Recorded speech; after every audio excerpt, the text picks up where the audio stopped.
Well, hello, and welcome, people. Welcome to a TriCast, a tricontinental stream on your screen in front of you. We have myself, we have Bernai, and Paul Cook, and we are going to delve into some scientificness today. So, welcome everybody. Thanks for being here on whichever channel you're on. We're streaming on 4 channels. Bernie has to have 2 channels. 4 YouTube channels. He's very competitive. Paul Cook, Autodidactic, Bernai, and my second Crypto Alchemist. And exactly. 4 channels and 3 different continents all tuning in from once right here. Some people might call this pseudoscience or fringe science. Others call it wizardry, commonly known as alchemy. And that's what today's lessons are going to be all about. Is making the alchemical processes, alchem, which is really electric chemistry or electrolysis chemistry, and how to make the monoatomic powder out of metal elements, so gold and silver specifically, we're going to do today. And from the monoatomic, the rest of this water then absorbs molecules of the gold and silver, turning it into the colloidal waters. So this is how you get your colloidal silver water, your colloidal gold water, and all the medical benefits of that. I'm not making any claims myself. I advise looking into like NASA's patents as well as others' researches on colloidal silver, and we've all, I guess, heard of the legends. Yeah, we'll show the process, and you can Google what it does, because we can't mention many of those words. Exactly. So this is just a science YouTube. This is just a science video. It's all it is. Just showing people how to do science, because we have to trust science that people can do, and that is essential before ever consuming any aspects of this stuff. For those that dare to, I don't recommend it, but if you do, first you're going to do scientific tests on plants and water your plants with the water before ever daring to consume it yourself, to make sure that it's been flushed properly, all the toxins are out, all the salts are out, and that you'll notice your plant getting healthy from the colloidal water. Then it's fair to use on your own. Yes, just be very careful with what you say, Betty. You're flying very close to the edge, mate. As sold for pets, right? Like in pet stores, they use it a lot and recommend it. Yes. And you too can become a consummate scientist. I guess. Right? While I get the other camera set up a little bit, do you guys want to discuss the legends and origins of like monoatomic gold and through Egypt, India, all of those aspects of it, the legends of it, and I will get things set up in another camera angle. Cool. That's throwing us in there without any prior knowledge of the fact that we have to now talk about monoatomic gold in ancient societies, but let's do it. I'm up for it. How about you, Paul? What does Kitty think, first of all? Yeah, she's all right. She's up for it. She wants to try some of the monatomic gold, didn't you, girl? All right. There you go. Oh, she's not saying much. Okay, monoatomics. Well, what do we want to start? We've got ormus. We've got what do they call it? Like, is it prana? And the stuff that was falling from the sky when they were walking through the desert, what was that called?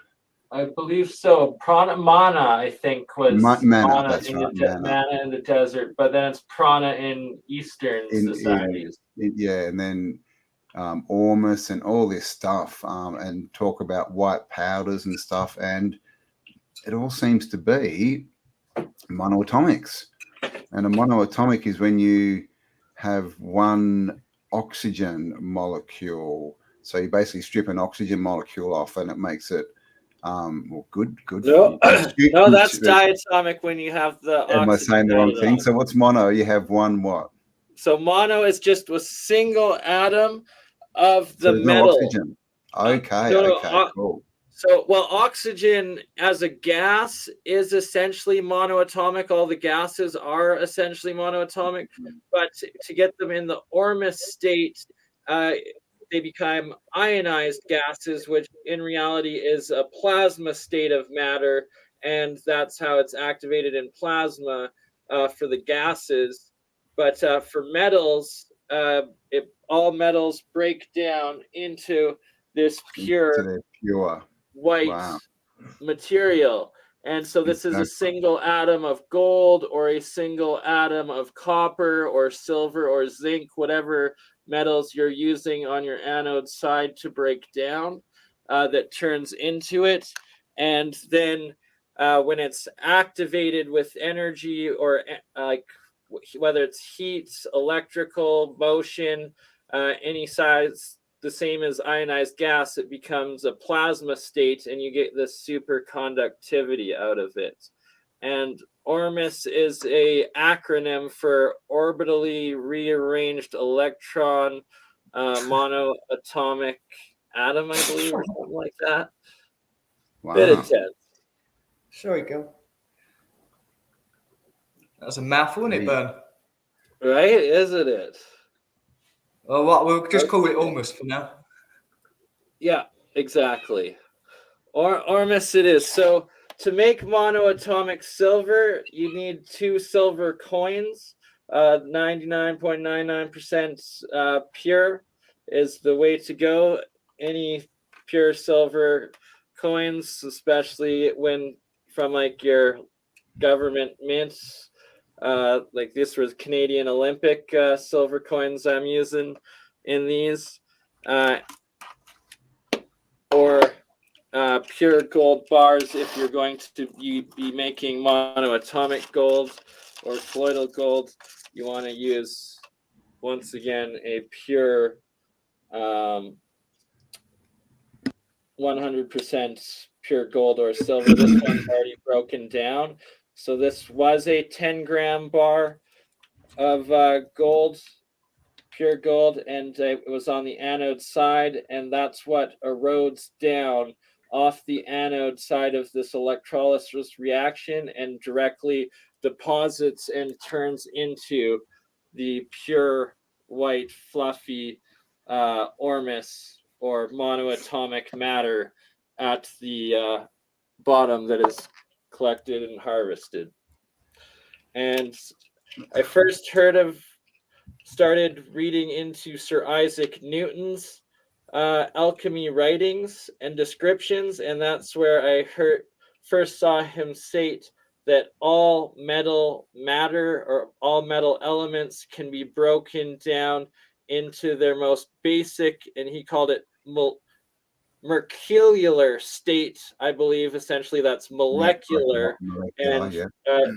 what we're now stating is monoatomic, so single atom. All the covalent bonds of this third solid state of matter is now broken down into a solid fourth plasma state of existence in this white powdered material. Okay. Oh. And that's because it's got no covalent bonds, is it? Exactly. So it's not anchored to yeah, that's interesting. So another key crucial part of that I will show back over here is that where I learned from the Keshe Foundation is nano coating, and that's where you're breaking the third solid state of metal down. So these are copper, and you can break it down through corrosion, like lye material exposed to copper will break it down, or through flame, like a plasma arc flame hitting it will also break it down, and or through the electrolysis process that we're about to do as well will break it down, and it's breaking down all the covalent bonds of the, for this instance, copper elements to each other into an outer amount where nanostructure where there's only one single covalent bond attached to the outermost atoms of the metal remaining.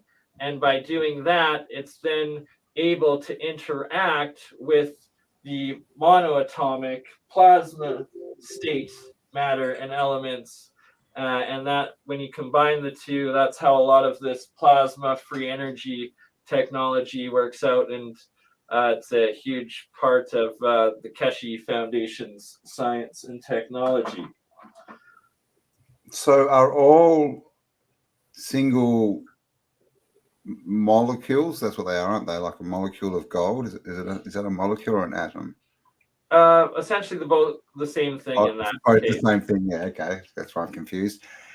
Are they? If it's not bonded to anything, if it's a monoatomic, is it essentially a plasma? Does it become a fifth state element? Is that what you're saying? Yeah, fourth state plasmids, exactly, when they're in that. Wow. And so another key part, you brought up oxygen earlier. Is that how they make the star in the jar? Yes, what you get it into that state, and then you start pumping more energy frequencies into the reaction, and then it'll create a plasma arc within it. And I've seen it done in other ways, where the plasmids form from the frequency, and then that sonoluminescence starts within it, creating the star in the jar. So it creates an arc, so it creates a second point. So is that a wormhole? Essentially, it's a plasma field. So it's that arc of electricity goes between the anode and cathode, and everything in between it becomes ionized. Okay, you need the anode into and cathode plasma state, or this ionized state, and that's a huge part of Bob Greenyer's key research from the Martin Fleischmann Memorial Project on ball lightning and all the transmutations, cold fusion that happens in ball lightning. They call it EVOs, exotic vacuum objects, but it's not a vacuum, it's plasma. So it's plasma objects. Anything that gets exposed within this plasma energy ionized fields then is essentially going into a higher dimension of existence, and where all these transmutations, fusions, cold fusion happen, and supposedly also these time warp, dimension warp things as well start going from that. We still get ball lightning because you don't hear of it much anymore, and you don't hear of spontaneous combustion anymore either, do you? It's like there's less electricity in the atmosphere or something. Yeah. So another. Yep. So how long would that process take then? Like if you've got the silver in your hand to when it's good enough to drink, it'll start making some in about 15-20 minutes. I'm gonna set it up and show everybody a live reaction here. That's why I was gonna get you guys to talk for a little bit while I set it up on camera and have it going. But the key part is that you can see the white layer there, the monoatomic, but then above it is this blue-green turquoise layer, and that's diatomic, because electrolysis is electricity going into salt water, and then it breaks the H2O into hydrogen gas and oxygen gas. And if you're doing it correctly, it will erode the anode metal side into this monoatomic state, but if done incorrectly or just disturbances happen, one of those oxygen molecules from the water, instead of turning into oxygen, instead bonds with the metal that your anode, and then becomes oxidized, diatomic, and that is where it then becomes poisonous and heavy metal poisoning occurs. And it's from the reaction of the electrolysis, that oxygen bonding on the anode side with the metal breaking down and turning into this blue diatomic stuff. And then the red, I believe, is like where it's hydroxide formed plasmid pieces as well. So it's the oxygen and the hydrogen molecules bond with the metal, and then it's also becoming poisonous and a heavy metal particle as well. That jar, man, just looks like, the painted hills and that desert that's different colors, like, doesn't it? Rainbow Benjamin Mountain. Balderson, Oh yeah. So Ben Balderson talks about, the anode cathode is that there's the sun and the moon. I mean, if we had some massive reaction to, like, literally that's laid, like, because that just looks like what we see in photos of the deserts, doesn't it? Like, it's weird. Yeah. Doesn't it, right? The red and then the blue sky in between. That's a very good looks point. like a bit of red sandstone. Oh, it's just freaky. Right? Exactly. And I'm glad you brought that up, Paul. I was just about to say, one of the key experiments that I want to start doing is mixing these different, like, plasmid or nano particles, because that's also what all this is nanotechnology, and start mixing these monoatomics, Ormus particle stuff into geopolymers. And I'm guessing that's where we'll be able to make, like, the battery bricks and, like, the supercapacitors and all of these other metamaterials and building materials, just like the ancients did. Yeah, that's right. There's already a chemical out for that, though, Bern, where you can turn a red brick, or you can turn something like that into a capacitor already. There's a chemical called PDOT. So there's two chemicals. You've got to put a primer on it. It does something to the molecules, and it allows them to act as capacitors inside the brick. So I'm guessing what that essentially is doing is breaking it down, what Keshi calls nano coating it, but you're breaking down some of those covalent bonds to then be able to interact with this Ormus or plasma state matter. And I also theorize and predict that what they call quantum matter, it will be this plasma state matter. It's one and the same, just a different name for the same effect or same higher state of physical matter. Mm. And this Yes. This is also where, like, super conductivity comes from, and all of that, but at room temperatures, not at extreme freezing or extreme heat, but just natural temperatures, like the universe and the world operates. It's interesting, isn't it? Because we get told that alchemy's, people trying to turn lead into gold, but clearly gold's got something to do with it, but they're not turning lead into gold. They were making probably monoatomic gold, right? Exactly. I theorize also that the Philosopher's Stone is a combination of monoatomic gold and silver together. And it's because a lot of the drawings labeled Philosopher's Stone, there's two snakes coming up and being over top of, like, a pond of water.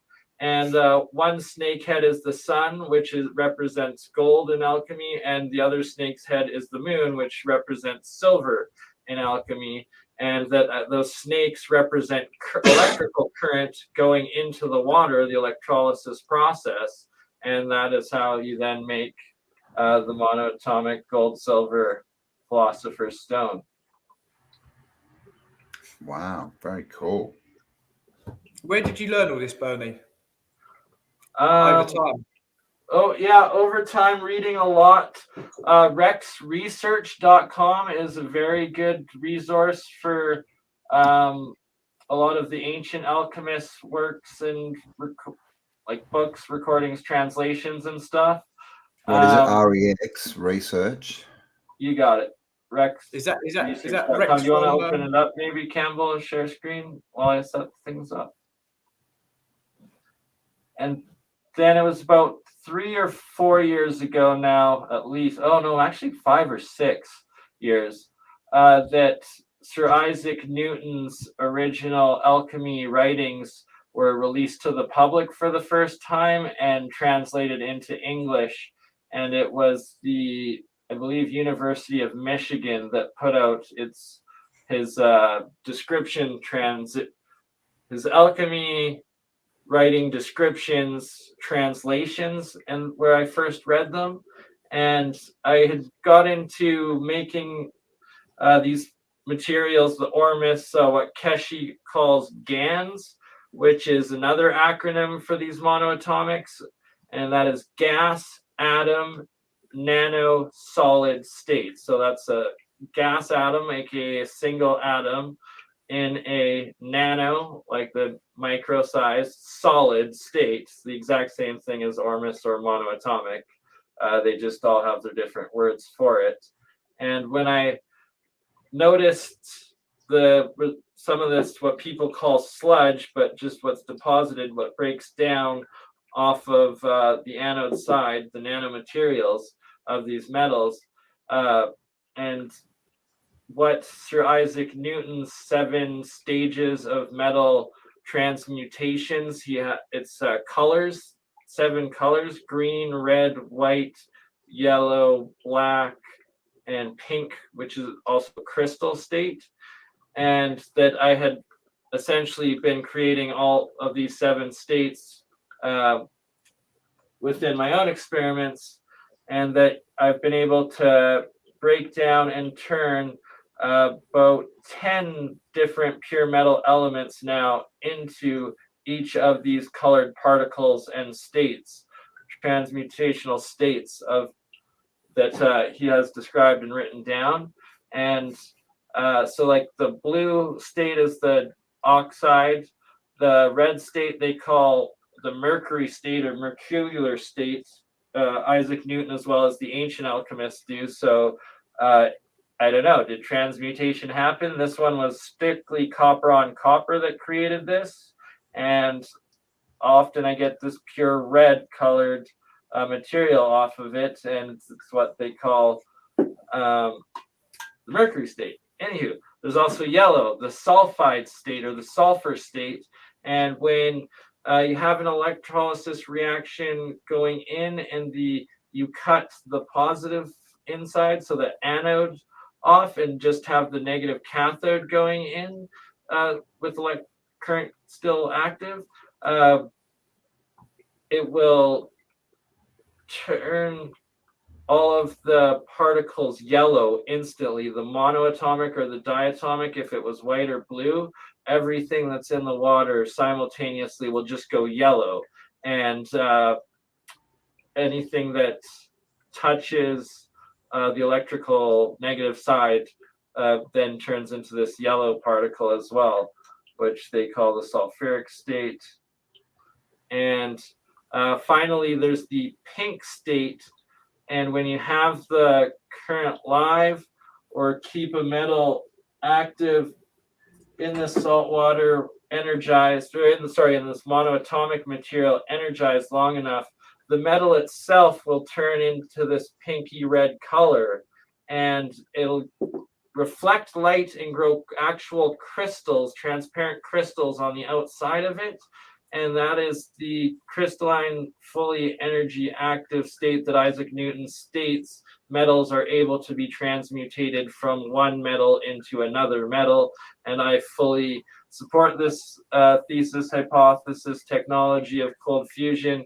And I eventually want to test it and test my theory on it, that if you put in the right resonant frequency of energy through that electrolysis current of the metal, say if you want gold out of lead, and you have lead in this crystal pink state, and you put in the acoustic resonant frequency of gold and blast it on at that and make it harmoniously vibrating, resonating at gold's frequency, that then it will turn that crystallized, for instance, with this one, I think tungsten as opposed to lead, I theorize would work better because it's one molecule off, or one atom off of gold's weight. Tungsten's the closest. So that if you have tungsten in this pink state, you put in gold's resonant frequency, that the atomic hydrogen that is also being formed from the electrolysis reaction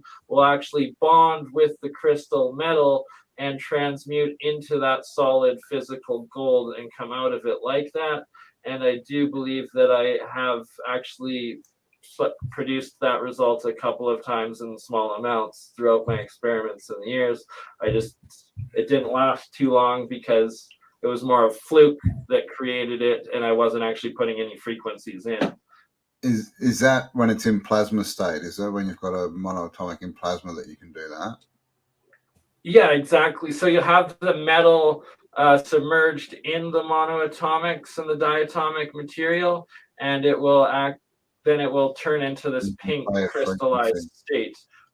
I can actually give you an example of that. Have you tried playing frequencies for the duration of a experiment? I have not yet. That's what I'm going to be working on in the next couple of months with both the Hutchinsons as well as Matthew Rife. And I just need to get a signal generator and a variac to be able to start doing that. And give me one moment. I will demonstrate some metal in this pink crystalline state.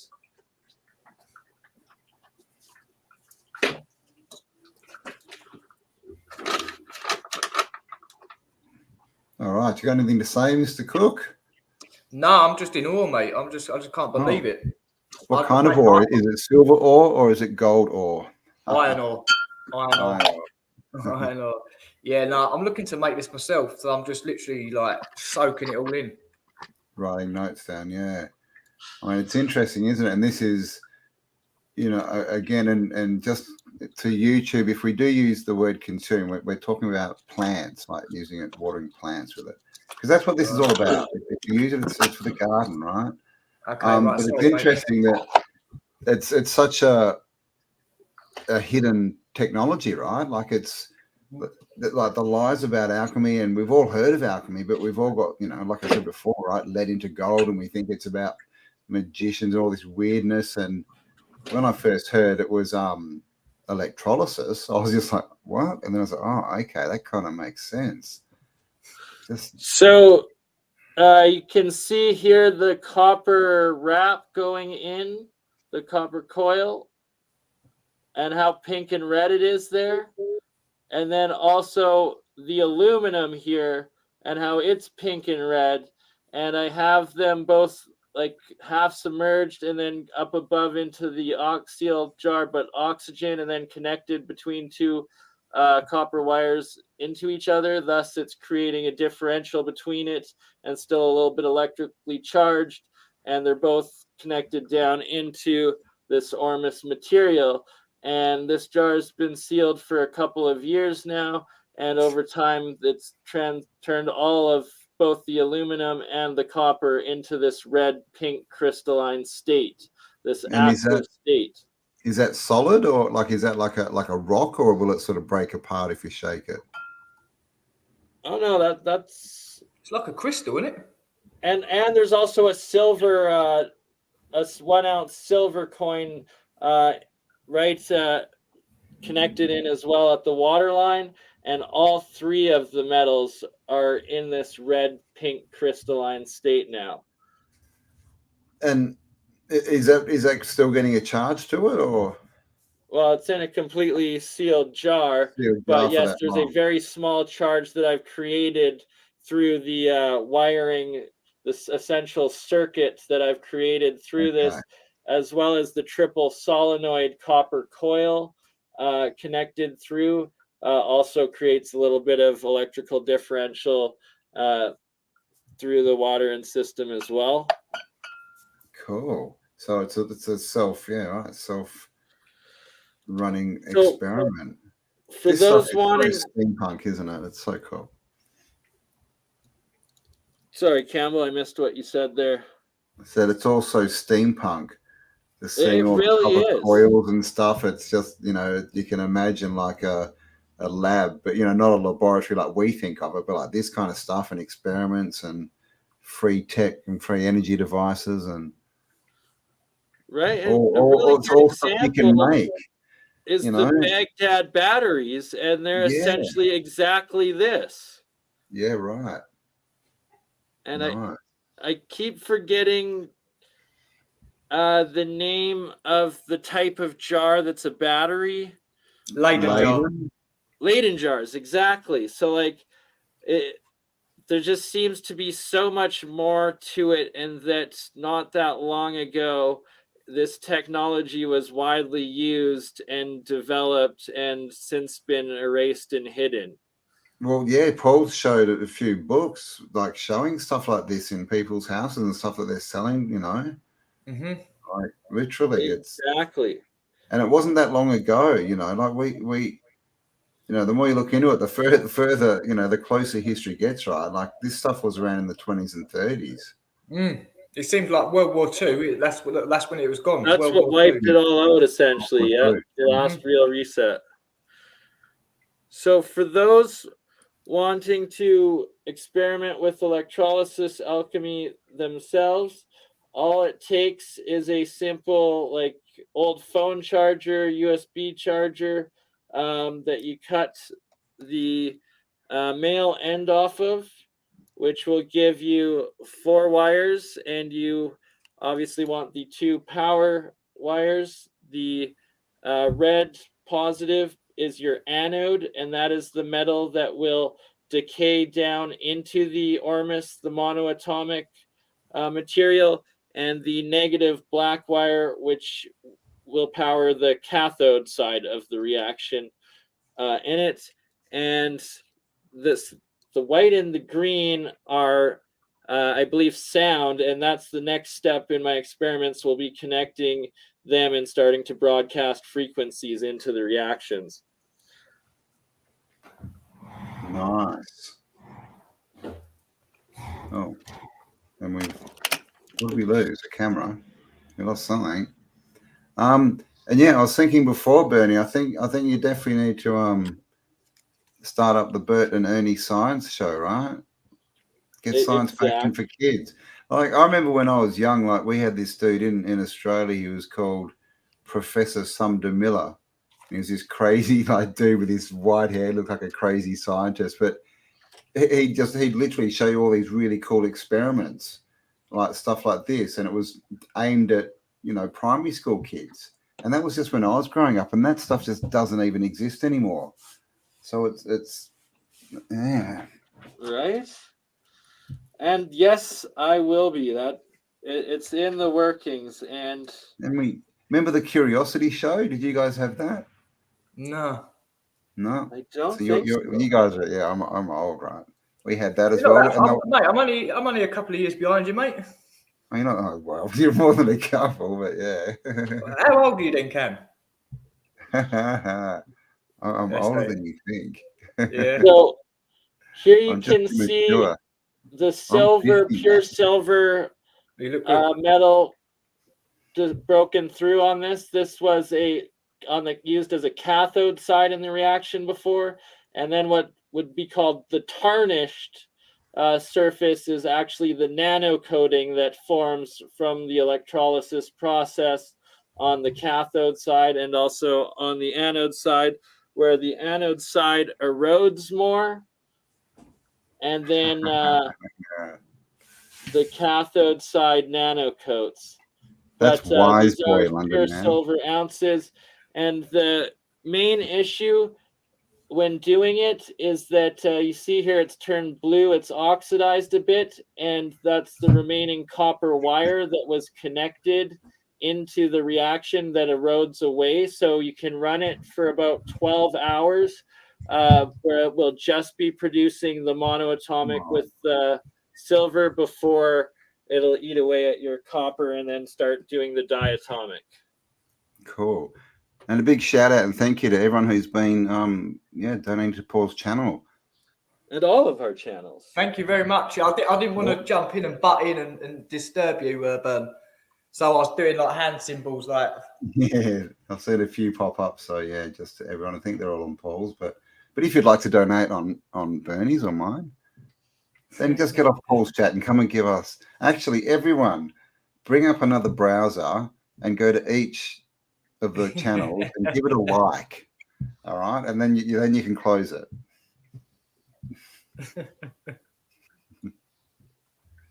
All right. So right now I am connecting 2 silver coins to the anode side of this wire. A simple vice grip. Okay, Dike.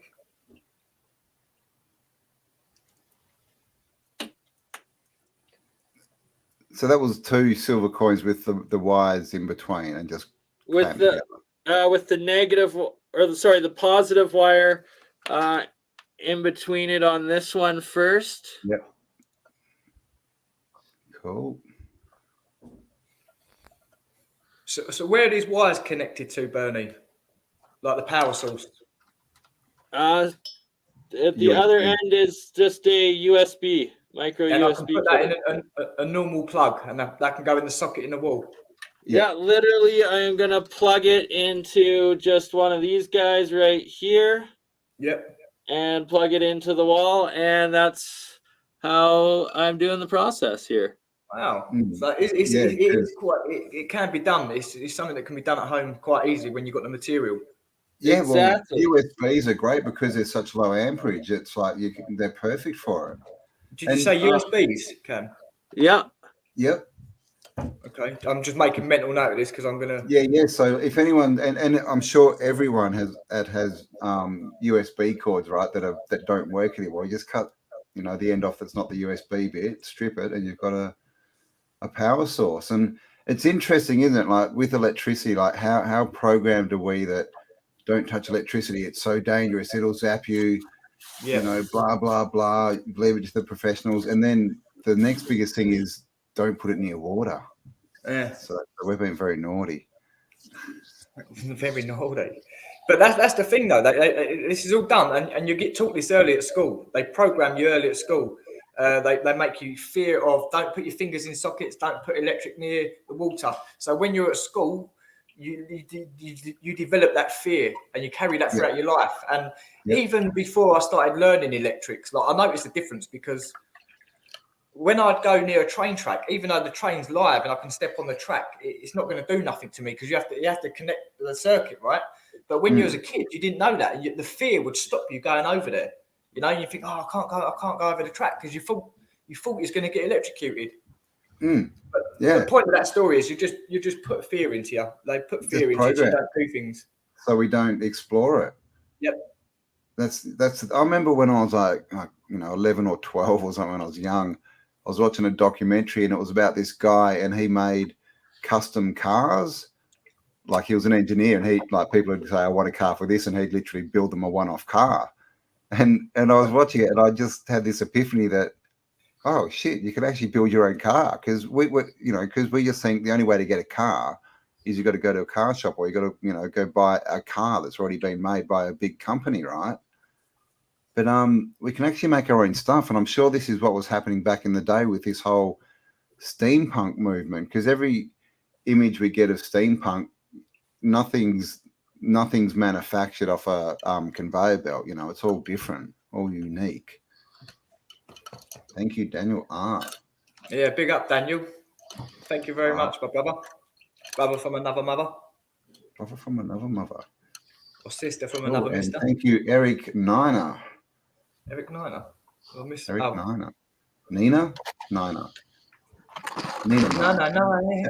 Yes, sounds like a police car. Nina, Nina. Thank you for exposing the truth. All right. Yeah, it's a group. It's just bizarre, isn't it? Like what's gone on in the last couple of years, apart from everything else, like the fact that this research, we were literally researching resets and then one happened, then one hit. Like we were sort of looking into it like a year and a half before it, and then suddenly we're in one. And then suddenly all this, like, I just think, like, how could all this stuff that you've been showing, how could it all have been there that long and no one's, I know. I can imagine people stumbling across it, but no one's alerted anyone. No one's said anything. No one's written a book. It's bizarre to me. It's like, well, Are we on a different timeline or something? Like, what's going on here? Again, I just think it's started just from school, like your program. So when you see this stuff, it just dismisses it. Look at it. Yeah, you just like it's there for everyone to see. It's just when you're aware of it, you can then you see it. But school makes you unaware of stuff. So that's what it is. Your program just to go to school, be a slave, be a sheep, pay your tax, go to bed. That's it. Yep, exactly right. And that all comes back, like literally, that you can trace that directly back to the orphan trains and the orphans, and they were just, program, this is your reality, you go and work in a factory, and then over time the working age went up so that the programming time could get longer, basically. Yeah, so, it's a madness, isn't it? I mean, have you looked at workhouses? And obviously, I know you have. I know you've looked at workhouses. I mean, in London, they had like children working in workhouses. Yeah, and a couple of months have you ago, looked into the like what do you call them, like corporation towns? Yeah, like they used to build like whole villages and towns. Like there was a Hershey's chocolate town, and that was where the factory was, but also everyone who worked there lived there. Yeah. And basically they got free boarding, but then they'd go work 12 hours a day, and they had 14-year-olds and stuff working there. And it's literally how they introduced this whole paradigm of that's what you do. You just go to work, and that's just what you do down here, right? Again, it starts at school, doesn't it? It starts at school. They program you. Like that's the goal at school, is to groom you into what you're going to be for the rest of your life, to pay tax. Yep. That's all it is. That's all it is. It is, I know. So, to all the truants out there, congratulations. You passed the test. You skipped a lot of the programming. I actually got called in year 12 in my last year. I think it was my last year or my second last. And I had to go to the principal with both my parents, man. And I didn't know what it was about. I'm sitting there and they're like, oh, well, you've been away from school like so much that if you take another day off, we're not going to let you graduate.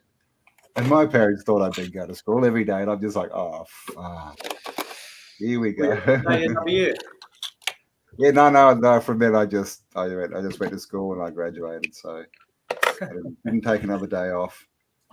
Yeah, I didn't even go to school in year 10, which is the second from last year. Didn't even go to school. I bunked it. I was playing poker and Monopoly with my mates with my dinner money every day.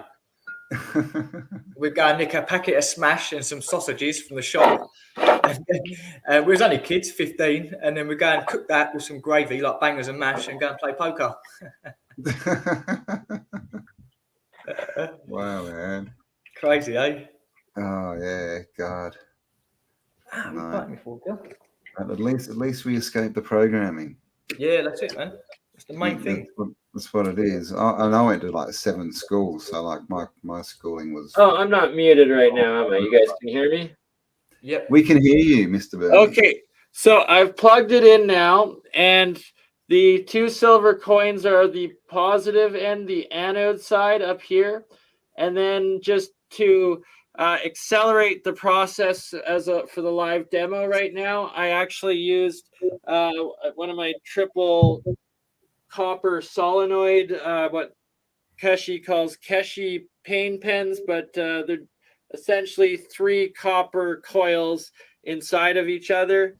And I've got that connected as the cathode side, which then creates a much larger electromagnetic field and accelerates the process. And you can see all the bubbling coming up off of that cathode side. That's the hydrogen being produced through the electrolysis process. And there's both big bubbles of collected hydrogen as well as very tiny small ones that keep flying up nonstop off of it all.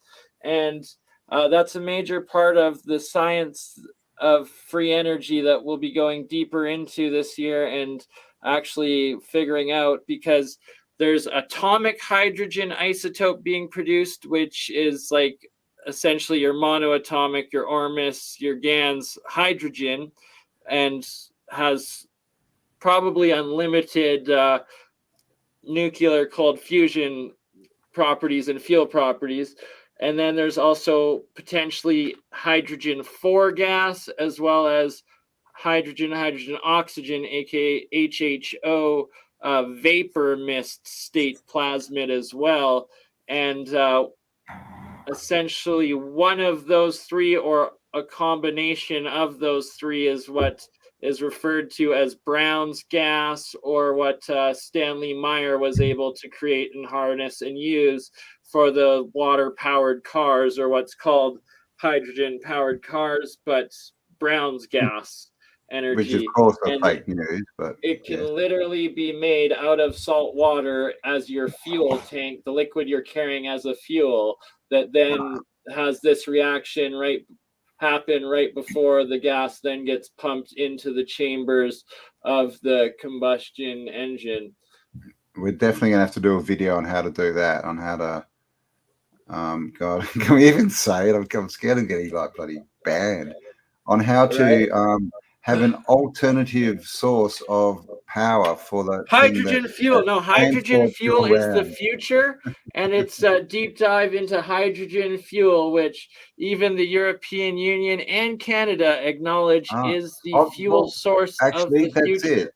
And it stops global warming, right? So there you go. Save the planet by watching that's what we're doing. We're saving the planet, global warming. So you can see right up top here, right by the coin floating, is starting to accumulate this white cloud of material. That is, in fact, physical monoatomic silver.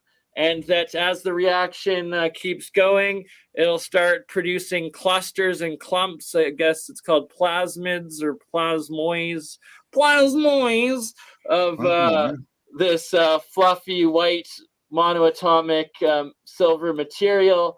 As the silver coins erode off the anode side, and then it'll eventually start condensing and particulating to the bottom, condensing just like I've got collected, demonstrated in this jar right here. Look. And the key is once it starts, you can there'll be enough that forms on the top layer that's still floating that you'll be able to suck out with the turkey baster and harvest, or a small syringe sort of thing, and you harvest it both from the top as well as what collects at the bottom. And you use these while the reaction is still going, and while it's still in this pure white fluffy monoatomic state, because it's kind of a dirty electric method that I'm using right now, because I don't have control of what frequencies, what voltage, what energies I'm putting in. And at this 5 volts that is I believe the standard amount coming out of this USB cord, it'll run consistently for anywhere between 3 to 12 hours of producing just the pure white stable monoatomic matter, and that you collect it during that stable initial form of the reaction before it then decays into oxidizing and producing the blue diatomic materials and other hydroxides and everything else that comes later on with it. And cool. All right. So 3 things. One, when you say erode, like that just basically means that the covalent bonds are being broken and the oxygen's rising and the gold's for sinking. Yeah, so erode or corrode, I guess it's the metal of the anode material that is breaking from its solid state down into absorbing into the water or the chemical reactions of the electrolysis, where the option is it either bonds and forms into an oxide with the metal, or a hydroxide with the metal, or forms into oxygen O2 gas and bubbles up, and then the metal that is breaking down remains into this pure white monoatomic state. Cool. And also, could you get a voltage meter thing that you could plug the USB into, so that you could get a positive voltage and you'd know what you're putting into the Yeah, I'm gonna be going like deep into that technical side of it and controlling it all and working with that and advancing it in the coming next month or two here. I'll be doing specifically upgrading the equipment and tests on that. I'm demonstrating here as well. So this was the pure monoatomic gold. It was white when I made it, and that is directly what corroded or eroded off of this 10-gram gold anode bar. And it was this fluffy white material when I harvested it. But I also left the full water from that reaction in it instead of flushing it out. So this is a crucial step that I forgot to say. So when you first harvest the monoatomic with like a turkey baster, syringe, or whatever, you then empty it into a glass or jar of half full fresh water and start rinsing the salt and the other materials out of the rest of the water that the monoatomics are in. And this is key because there's still pure metal. So for instance, pure gold that's dissolved into the water from that reaction. And then so the water becomes saturated with the gold metal itself, and it's not monoatomic gold. Essentially, it's bonded solid gold with the water molecules. And then as the reaction settles, the gold, saturated gold in the water, will then crystallize and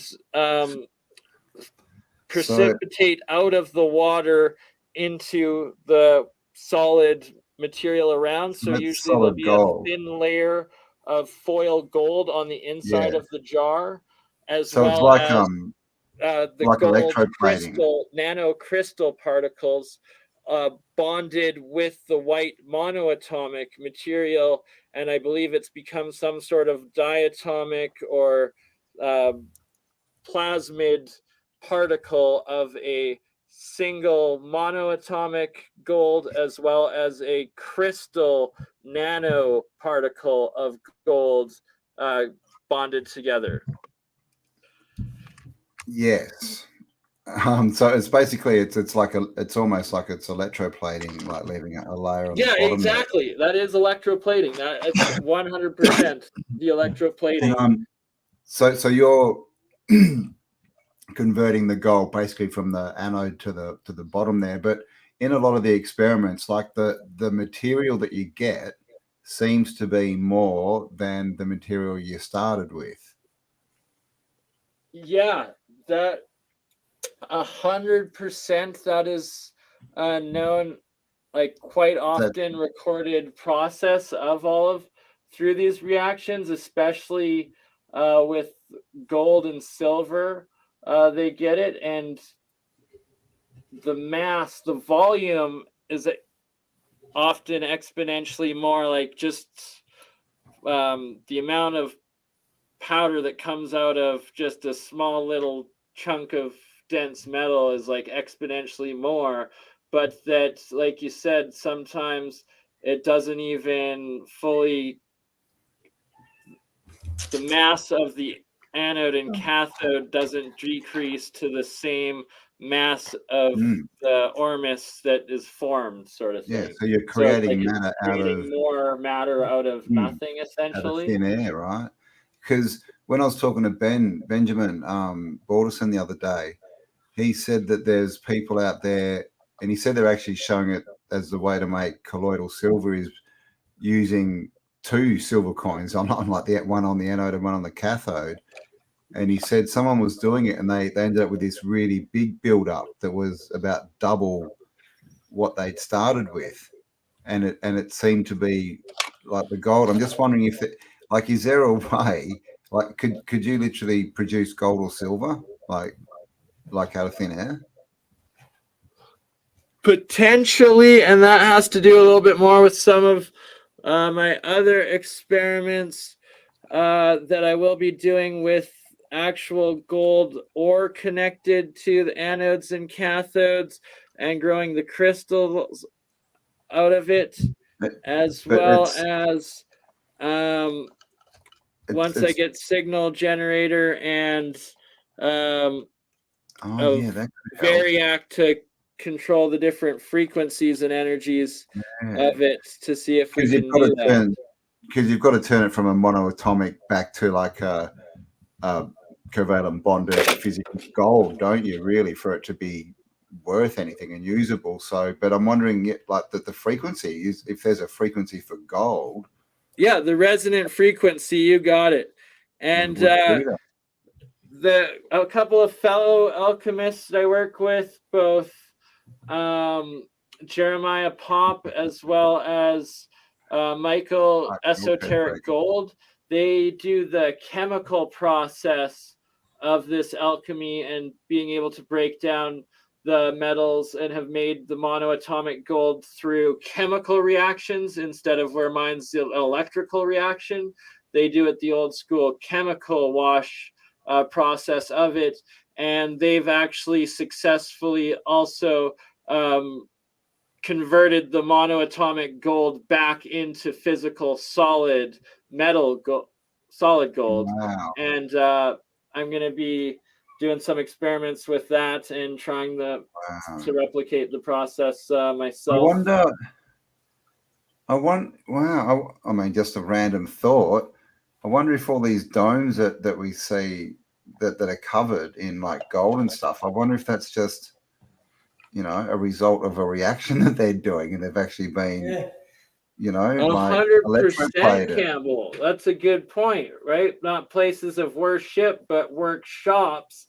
And that they came to, there's a lot of the stories of, I believe the time, I think, is it in the Jewish like Old Testament or Talmud or something, but where Moses, Akhenaten there, when they left Egypt and went in with the Ark of the Covenant, built their Holy of Holy spots, that there was the Machta or the manna, and could have been a process of it, as well as actually before that, all of dynastic Egypt, where their temples, there's lots of records and stories of the white powder that came from there, and that the white powder was this manna energy source of the gods or of creation. They're literally eating it because and then that's represented by the the Christian little white cakes, and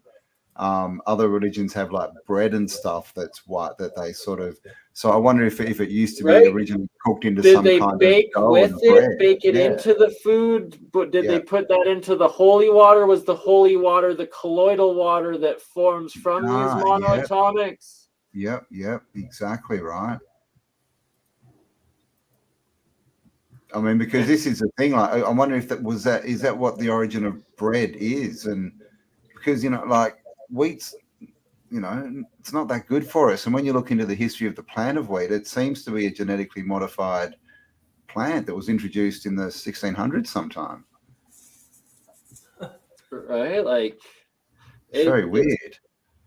It truly is. And the more I was so skeptical of all of this stuff and like the ancient legends that when I first got into all of this and studying all of this, but the more I read of actual alchemists, like science books and like experiments, processes and everything, the more I'm convinced.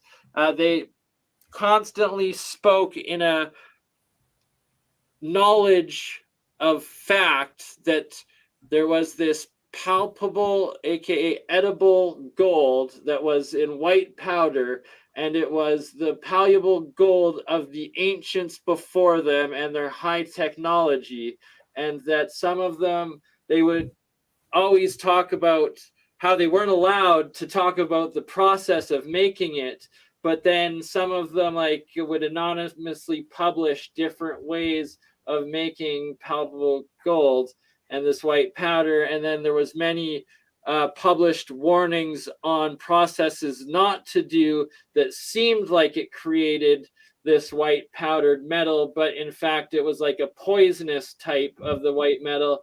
And when I read it now, it's like explaining that it's like the calcified state of the metal. So it's a different chemical compound. It's not a monoatomic, it's a diatomic particle, most likely a calcium compound, as opposed to just a pure metal element.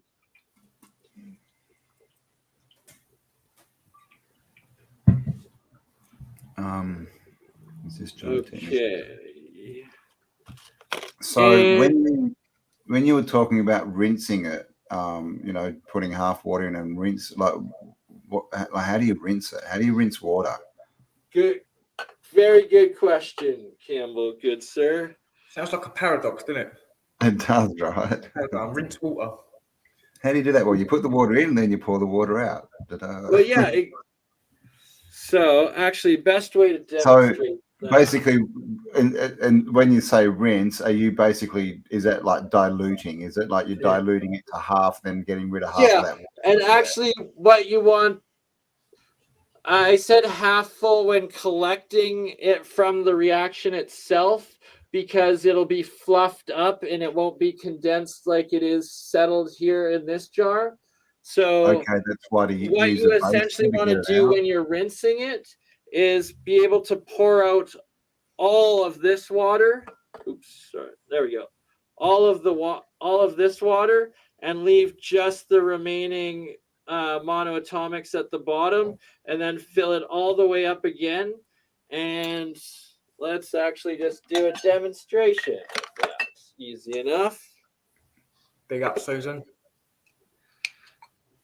So, and I make sure when I make it, I rinse the monoatomics or the ormus 9 times fully, flush it, rinse it 9 times before starting to use the colloidal waters to start watering my plants and my animal, and eventually myself that I test myself onto. So you can see here that it's just the monoatomics remaining now. Yeah. And you have the pure water right here. So this pure water is what is now referred to colloidal water. So when you rinse it, do you keep both parts? Because you'd essentially be making double the amount, right? Sorry, say that again? When you rinse the clean water, you're adding like the same amount of water again, and then mixing it and then splitting it. So do you keep both parts? Are you literally doubling every time you do it? You're doubling your amount of what you've got? 1 second. So if you wanted, you have clean water, tap water, I just use my clean Canadian tap water. Preferably you want spring water and or distilled water if you want to do it from a scientific method, or purest method possible, use distilled. But for this case, I'm using tap water. So I filled the jar back, or the bottle back up. So now the monoatomics, the ormus, is you're filling that bottle back up. Okay, I've got you. I was thinking and you it will eventually settle back down to the bottom again. Okay. And gotcha. It's that you never ever. Here we are. So what you've got in the glass there is now, after it's been tested and tried, so it's now usable for your plants, basically. Exactly, and you can see that it's starting to settle from the top, and I'll leave it focused on this for the next few minutes as it settles and recedes back down. It's quite fascinating, this fluffy stuff and how it acts. But it'll settle all the way down. And when you're rinsing, flushing it 9 times, you let it settle for at least 12 hours. I usually do 24 hours, a full day, before doing another rinse. So it'll take 9 days of rinsing it before you get the final clear colloidal waters that are usable for plants. And that you can bathe in that salt water. Apparently, I'm not not health advice. And if it turns blue, that's diatomic, so don't. But if wow, there you go. Anyways, we'll just refer to people to the Keshi Foundation. Keshi Foundation for stuff you can do with it. But if you try to water your plants off the first several rinses of it, you're going to kill your plants from just the salt content remaining in the water. So you can only use it from dump all of the first 6-7 rinses out, and after the 9th you can start using them after the 9th for watering plants. And then how many times can you rinse it after you've hit 9? Can you just keep refilling it? Exactly, absolutely. So every single day I drink a full amount of this water of it and refill it, so that it recharges, remakes this colloidal silver. So in this mixture right here, I have monoatomic gold, monoatomic silver, monoatomic copper, and monoatomic zinc. Those 4 metals in equal parts. I made each of them zinc on zinc reaction, copper on copper reaction, silver on silver reaction, gold on gold reaction. They're going to turn to Iron Man. Mixed all 4 of them into this amount, and that it remakes this colloidal water, usable colloidal water, every single day, essentially absorbing a small amount of those plasma state metals out of this into the waters. And wow. So obviously you've researched in there for metals that we need in our body. That's why you're making that mix. Exactly. It's from the Keshi Foundation's recommendations, and over a decade of tests of them drinking these waters and doing it, that I've come up with my own and started doing it. Is that KeshiFoundation.com? So here, I'll put it in the live chat. KESHE, Keshi Foundation.org. Okay. But they also have KFSSI.org as well. Keshi Foundation Spaceship Institute.org is their second site. And what's hilarious, I'm not actually part of their inner work groups, but from what they've disclosed to the public, their spaceship space pods are actually these field machines that you go into, and then it projects your consciousness around the universe or something. Wow, is that old world tech? Is that what those weird photos are when you see faces in the psychic machines? Did you finally name your cat, Paul, and now it's called Girl and instead of Cat? Now what was it called? It was called Cat, wasn't it? I didn't have a name for her, but because I just kept calling her Girl, like, come on, Girl, hello, Girl. Girl. She responds to Girl now, so it's just Girl. So I think Girl. She's over there, look.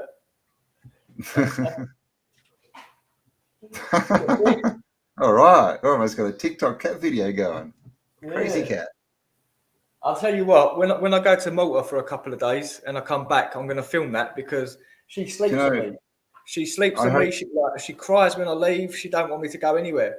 Yeah, when really. I come back after a few days, she's gonna be one of them. One of them things that goes viral because the cat's going mad. Yeah. When you come back, she'll be like clinging onto your leg as you walk around the room. Yeah. She loves me. Yeah. She's chasing her tail. Well, I hope no one misgenders her because, geez. No. I'm like Girl. If someone calls her boy, I think you're going to have to go for it and TikTok them, get them cancelled. Yeah. Pronoun on a cat. Pronoun on a cat, man. What are her pronouns? Girl. So you can see already how fast this has settled. the exclusion zone of no particles, the clear, pure water compared to the monoatomics Wow, or the that was quick. Ormus. And like, it's just so fluffy and like, it's a different state of matter. It is plasma state and just fascinating stuff. Well, and supposedly, when you rotate this material at several thousand RPM, it starts actually projecting a physical plasma field that you can interact with, just like I've seen some videos of the Keshe Foundation's like highest test reactors where it looks like a giant ball lightning field that's created around them. So what's the deal with mercury? Is it possible to do this with mercury as it's in a liquid state, or is that the only metal that can't be monoatomic? So I predict it is, and that you just connect your anode charge to the liquid mass of metal that will be at the bottom of the water. Yeah. And just have an insulated wire going into it. That'd be interesting, because when you said spinning it in a vortex, like what are they called? A centrifuge? Is that what it's called? Centrifuge, yeah. Yeah. I mean, that's what we hear was a power source for Vimanas and things, right? Spinning mercury. Exactly, right? I fully agree. And there's so many more tests that I will be doing over the coming months this year with it all. There's so many more ways to level it up and just rediscovering this ancient science and technology of alchemy that clearly was higher science, higher technology. Alchemists were their entire medical system, their chemistry system, their maybe that's what the palaces were. I always try and work out what the palaces were with all the big gardens. Maybe they were full of alchemical stuff, and they were making water and watering the garden with it. 100%. Because people weren't living there, that's for sure. Like, alchemists were responsible for most fields of science. And it's just bizarre that it's so simple. Like, literally everyone could just have this going in there. It's not hard at all, right? Exactly. But we've been taught that it's this big, weird, strange thing, and they try and link it to like magic, so it becomes, like a fairy tale and not really real. Pseudo this and that, and it's wizard, it's not true, and everything. Yeah, they just don't want people knowing the truth and how advanced it was. And another major part of ancient alchemy was the oils, or the essence of like a herb or an animal, a mineral, anything like that. And what they were doing was collecting the actual oil chemicals, the amino acids, the DNA, the different what's the word? Particles, I guess medicines, but like just chemical components of plants. And what are they called when they used to sell it? Apocryphes or something? I don't know. But I mean, we've been taught that all food is chemical. As in, we need whatever, right? Bits of calcium that are in an apple, so you eat it and then you get it. Like it's like balls, right? They're into their balls. They want us to think it's like balls sort of floating around that I don't know what they're supposed to do then. But it's all much more frequency and electrical. I look at it more as food is full of like keys, right? And they go in and they unlock locks, right? They unlock stuff so it can work. And then, so when you have this dead food, nothing unlocks. And that's why people get full up with stuff and nothing works and they start getting sick.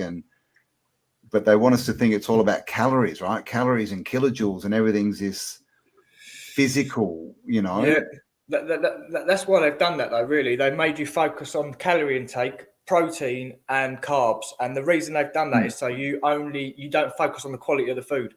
That's why they've done that. Yeah. Good point. Yeah. So we don't see the food as the food. We then see it as a part of a number. group I of need to hit foods or a 2,000 number. calories a day. I need to have X amount of protein. I need Exactly. to do this. When No, in fact it's the energy and the frequency of it.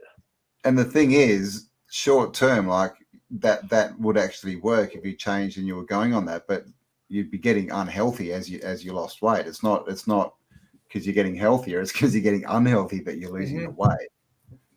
I've been doing a lot of research recently on food, and it's all to do with your gut biome. That's what it's all about. Yeah. It's all about harvesting. It's all about harvesting all the little bugs in your stomach and keeping them happy, because they're the ones that create the chemicals for everything in your body to work.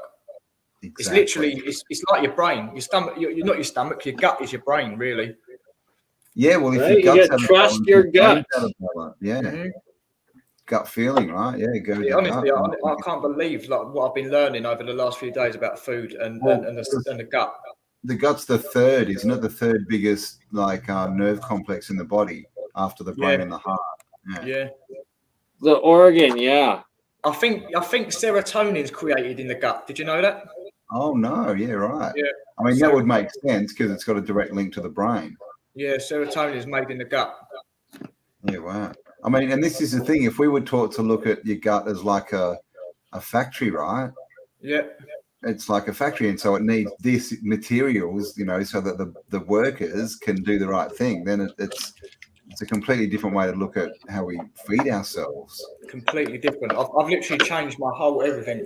Since I've been learning about this stuff, it's changing my life. It's changing my life. I definitely don't want to go near antibiotics ever again. Well, I mean, look at the word antibiotic. Yeah, anti is against, and bio is life. It literally, and it's by definition, it kills life. Like your antibiotics, like, you have to eat when you take your antibiotic. Why? Because you have to dilute it, because it's going to kill all of the bacteria in your gut, including the good ones. Exactly. Yeah, and then they just say, but that's all right. Just have this pill, and it'll regrow your bacteria and all this. All that, like, what is it? Acidophilus and bifidus. Aren't they got bacteria or something that we need in our guts? That's what they want us to think. Yeah. Bacillus. There's a few of them. Ooh. Yeah. So I've just been going towards all gut food recently, man. I didn't used to really have, but you actually meant to have fermented food because it's for the gut. I was just about to say fermented's a big one, isn't it? Like sauerkraut and kimchi and stuff like that. Yeah, it's something I need to get into.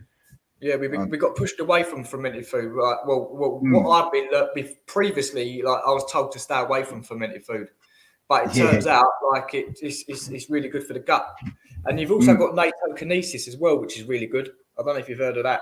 What's that? It's called let me just make sure I'm saying it right.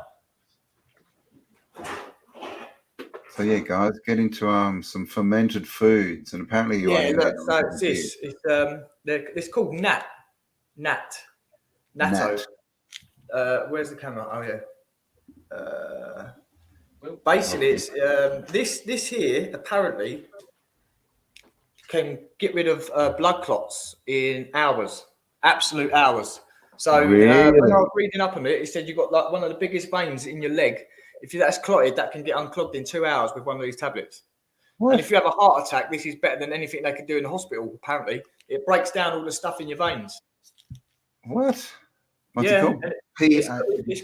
It's called NAT. Put it up again. NATT. Yeah, look. NAT. Yeah, I think it's Japanese fermented soybean. Oh, okay. So it's a fermented product. Okay, that's Yeah. Nice. So yeah, if you've got any problems with like your arteries or anything like that, this is meant to like clear it out. And does it do that by rebuilding the stuff in your gut, or by actually like? Is it like? I think it breaks down the stuff inside. I think it goes into your blood and breaks it down. Yeah, I don't know the science behind it. I just know that I've read up on it and done some sessions or like looking into it, and these are the ones. Yeah, I'll have to look into into that, because I know fermented foods are good for you, but I'm not sure what the process is. It's clearly when you ferment things, they create other elements, right? They give off gases and stuff. That's what they do. So clearly something's being produced in that process that's good for us. Mm-hmm. I'm wondering Definitely. what it is. There we go, guys. Fermented. Don't get demented. Eat fermented. Get fermented. Unless you had too much of that fermented sauce, and then your farts might be a bit demented. I was thinking alcohol, and you'll get a little demented off of. Out of the bar, you will be scented.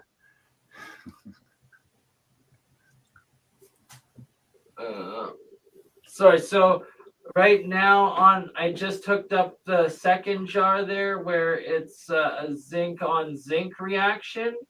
And in this one, it's a bit pink because I added a couple drops of my blood into it. And the key aspect, I'm halfway to homunculus, all right? Halfway. Please don't try and create your own species at home, people. Yes. If it wasn't for the last requirement of homunculus, I'm not a sicko, so not going all the way there. Unless I'm donated $1 million on only cams, then you'll be able to watch me spunk off into a jar. Dude, no, not again. Dude, you said that last time. Just kidding. This is a children's show. Nobody knows what I was talking about. What did you say, punk? You were going to what? Grow a mohawk? Okay.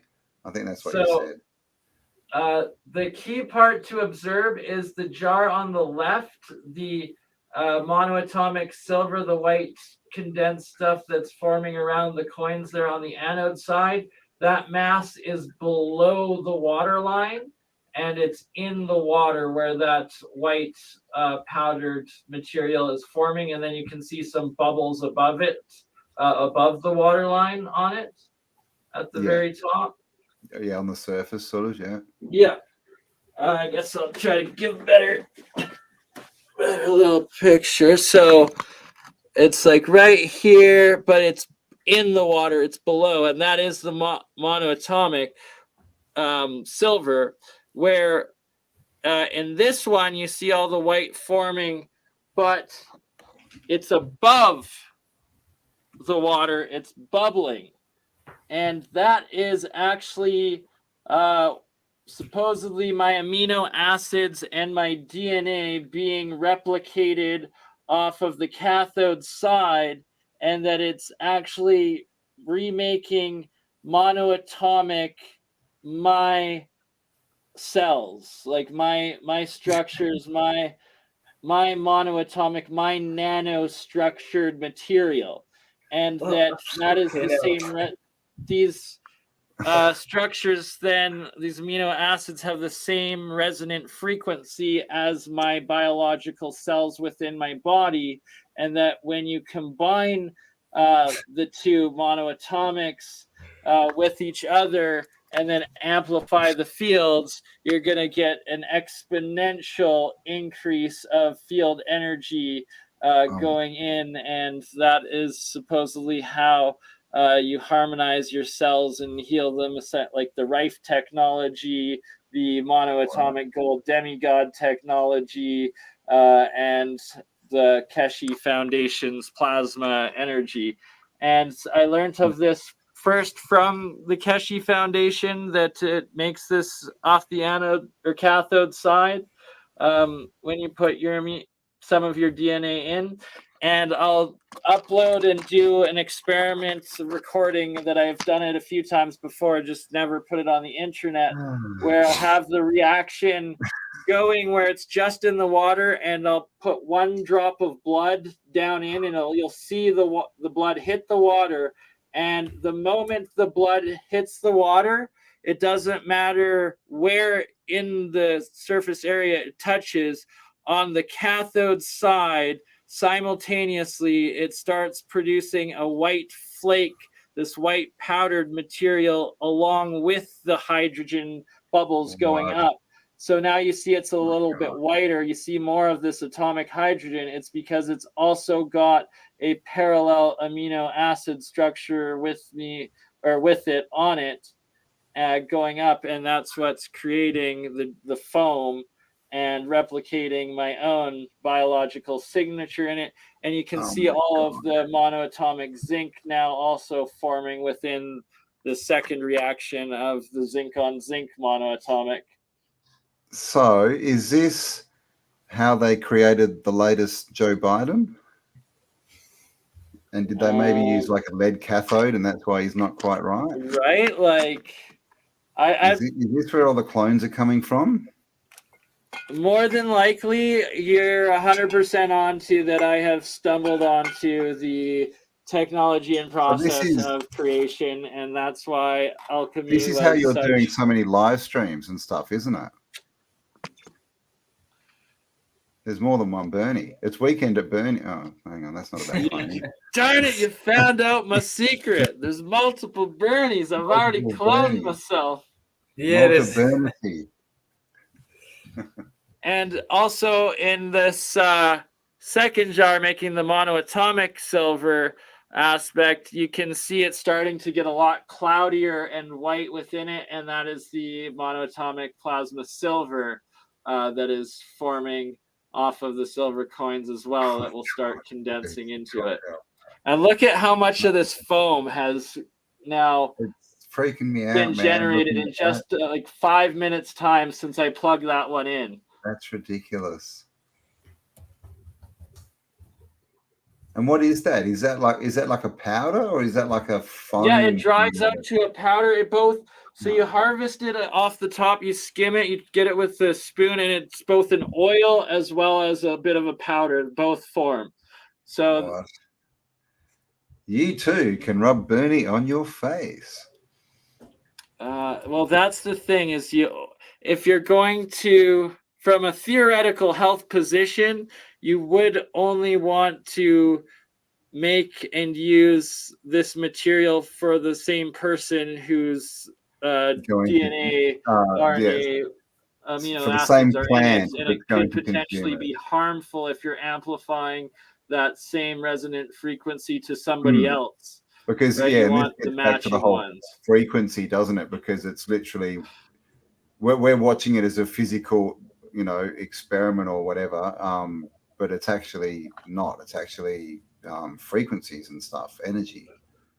So a key part of the Keshi technology is these coils, and once you have it nano-coated, so you break down those outer covalent bonds, you then coat this coil with your amino acids and the monoatomics, and then it's going to be, you pump a bunch of energy through the coil afterwards, and you're going to be creating a giant plasma field of your own resonant frequency energy, as well as that gold and silver plasma state energy. But we're going to have to do a show on how to make the coils as well and do stuff like this. But that's interesting because with all this nanotech and all this, bloody nano coating and all this stuff we're hearing about, it sounds so high tech, and they always want to make you think that you need, a $1 billion factory to be able to produce this stuff, but clearly it's just an electrochemical reaction, right? Exactly, right? Like, it was so intimidating hearing about it for like the first few years I was watching it until I started doing it. It's like, oh my God, it literally costs like $5 worth of material of like copper, salt, water, and a cord and a glass. And that's it. And yes.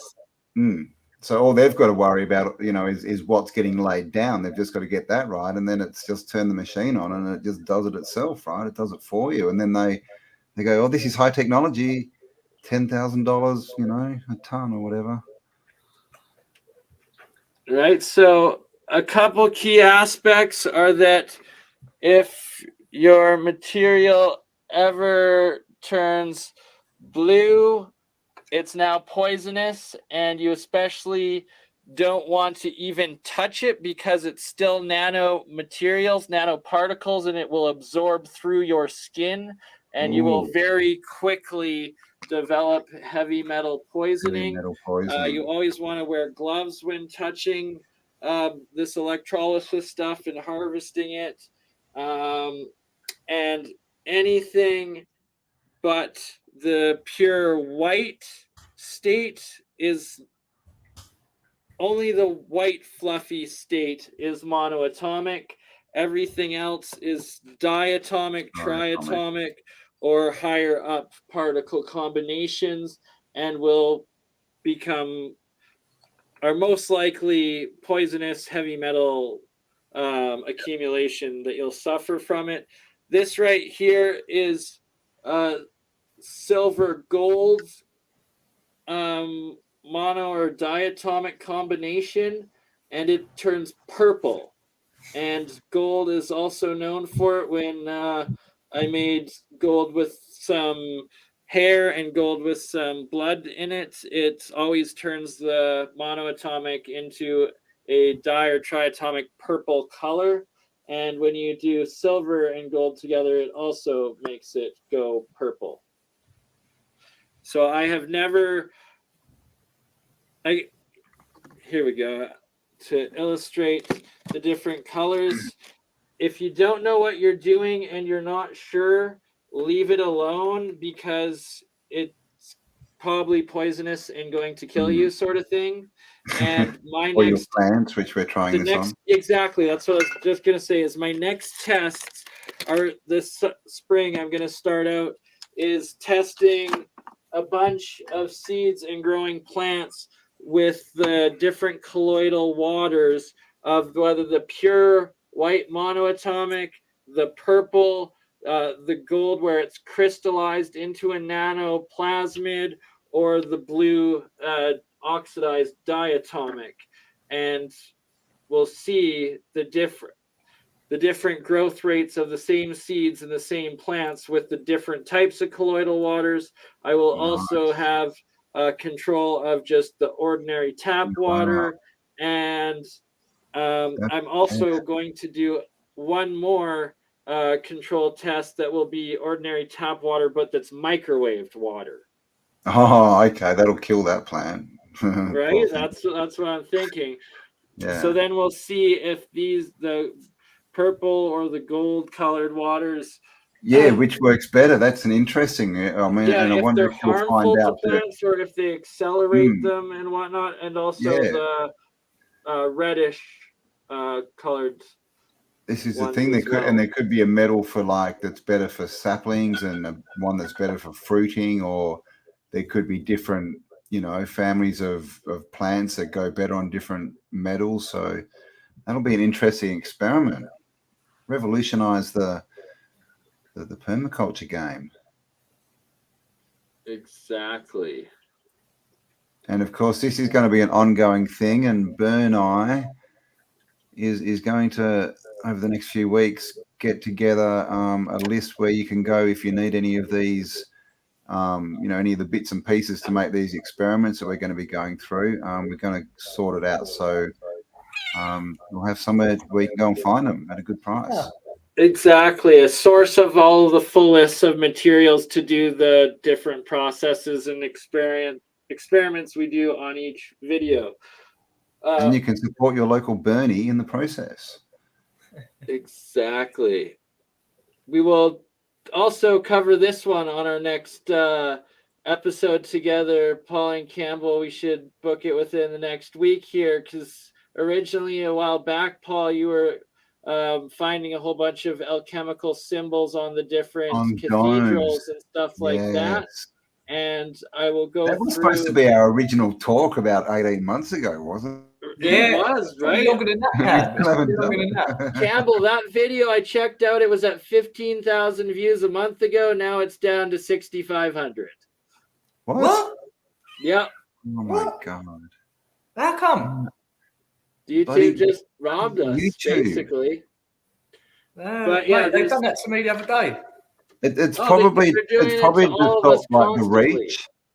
It's probably plays with the algorithm so that it then doesn't get shown to as many people, because it would come up as not as popular or something. Well, that's what they're doing now, but before they were just straight up deleting views randomly off of it, like halving they're them. still doing it. Yeah. But I mean, I wonder if that's so that you could see it where it was like, oh, you're up this many, and then like in one day you just lost like 500,000 views, sort of thing. Like Jeremy Reese, alien scientist, I got pictures of it the day he magically lost 3.5 million views. Yeah, I know, right? Subscribers. Yeah. But you see, the thing is, the way their algorithm works is they've changed it, and this is why everything's about going viral. Interesting word and term, right? It's all on click rate when you click on how many people click on it when they see it, and then how long they watch it. So if they go in and get halve the views, then their algorithm says, oh, it's only been watched half that amount of time. It then gets downgraded unless people see it. Yeah, exactly. And also, like, they don't have to pay us for revenue. And they don't. Advertising revenue as much either. They're doing that. Yeah, they're the little ones. Like Paul was. Well, no one's seen that. We've seen it, but yeah, like when they're taking 100 views here and 1,000 views within the month it was released. That's literally taking revenue. But even in the future, we still get paid on. But it's all What about me the other day though? But when they're taking the 100,000 views, I think that's more to downgrade the channels. Yeah. To limit our view, our reach. Bloody poo tube. Get your act together, mate. Come on, where's buddy? You can see there's already an inch of foam of my amino acids off of this one now. That's crazy, man. And zinc operates a lot faster. You can actually see there's a decent amount of the monoatomic powder condensing, collecting here at the bottom. And it's starting to form a bit here on the silver. It's getting super saturated to the point that it will start to particulate at the bottom. And this is the thing. I mean, it's just an interesting experiment just to use any anode and cathode, right? And just to sort of see how stuff's formed and that. So you can start wherever you want, just sort of play around. Just obviously, don't consume it or give it to your plants to consume, and wear gloves. But it's just interesting that where's all this stuff coming from, right? Where's this powder coming from? And is that how clouds are formed? You're on mute, Bern. Oh, sorry. Thank you. Clouds have to be this plasma monoatomic state. Hey, Paul, brother, just at the bottom where you're posting comments on the left-hand side, it says all. If you want to just click on it and go onto your channel as you've been posting it all. Every comment you've done, post 4 times on all 4 of our channels. Well, how do I do that? Where you're typing your comments in, post a comment. Yeah. Right to the left of it, it says all, and there's a little down arrow. Yeah, I've got it. So just from me. I did think that was a bit weird. Yep. Yeah, yes, sir. Sorry, I should have gotten on that earlier for you. Wicked. But now I'm going to life hack it and post to all of them. Please subscribe to my channel if you would like more of this knowledge.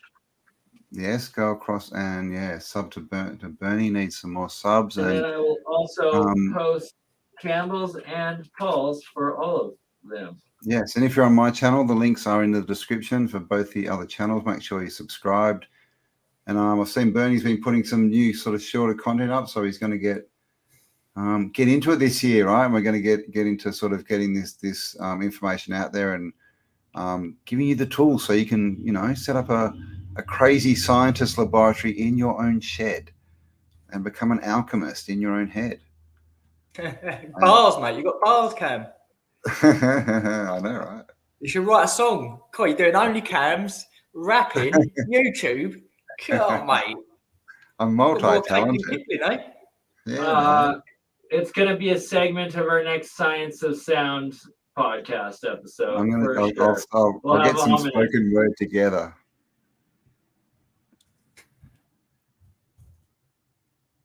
Actually, yes, I could do some good ones.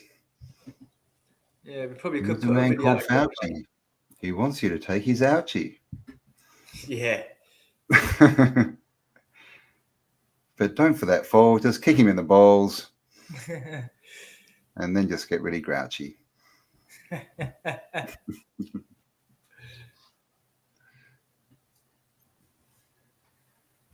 All right. Okay, last little thing here. I guess as I know, Paul, you gotta take off soon. Yeah, we're hitting almost We're almost at 2 40-ish. hours. Yep. The alchemical symbols. There is 3 laws. The first one is the top left, where you see there's the sulfur, and it's a triangle going up with a cross underneath the triangle.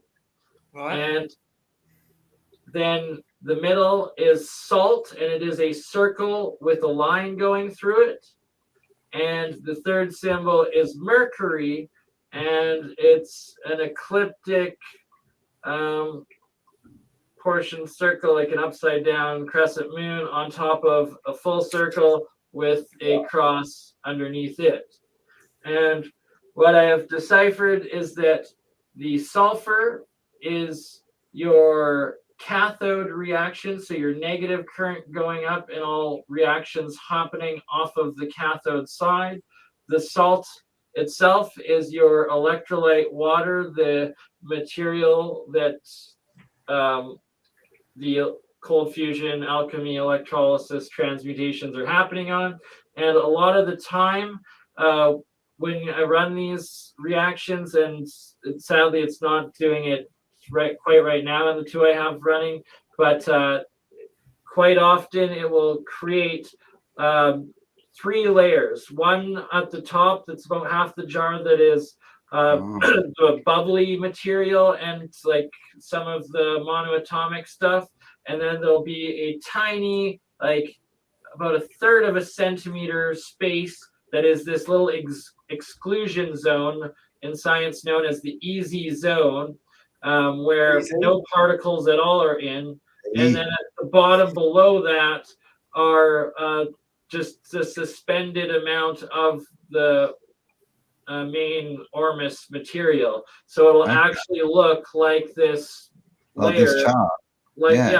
Like this chart, and the separated of it of 2 and different. So the easy zone is the gas of the water, and then the mercury is your anode, and what's going down into it. So that's your positive charge going in. What's breaking off of your anode metal goes down and precipitates into the reaction, and whatnot. What's the orange one? So the orange, it's yellow, sulfur. So sulfur is up, that's the cathode. So that's your hydrogen gas going up, your oxygen gas going up, all the reactions off the cathode side going up. So that's any material that is in gas or plasma, like ionized gas state, goes up. And then your anode side, the mercury, is what's breaking down off the anode going down into the jar, any liquid or any solids material into the reactor. And that's again, like, I mean, that, the 3, right? Trinity. On the bottom line, the orange orb, what's that? Because that's the Globus Crucifix. Oh, that's Mars. Oh, Mars. Also, Bern, what connection have these got? Because these are all over cathedrals and over churches. Yeah, like these are sitting on top of domes and things like that. So what is the connection there? So I will explain that. So I'll give you a little brief rundown on it. But first, before that, for more context, so the first the 3 principles, that's electrolysis alchemy, right? Anode, cathode, and water, salt water jar reaction that happens.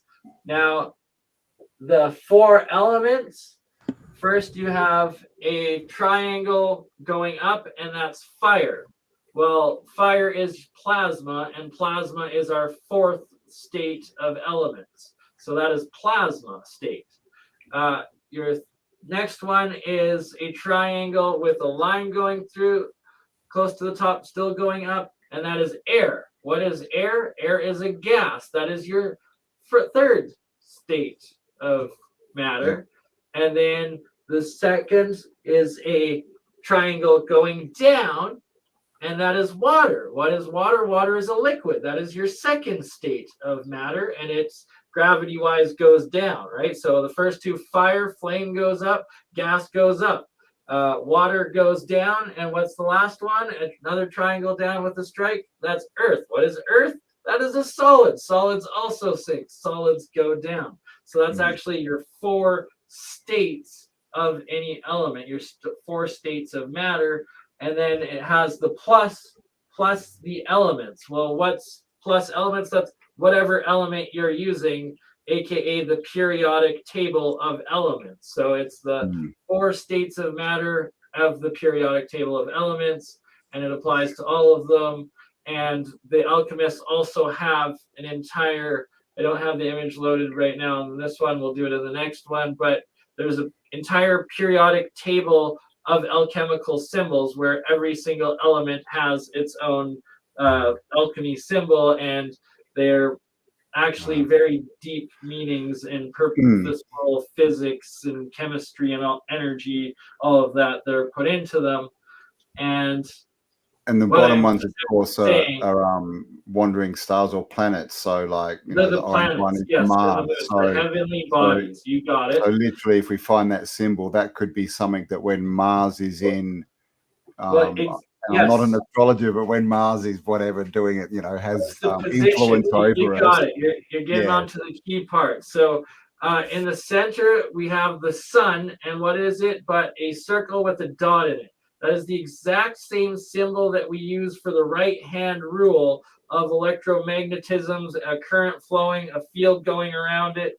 And what is the sun? But it is our energy and our source of energy and current.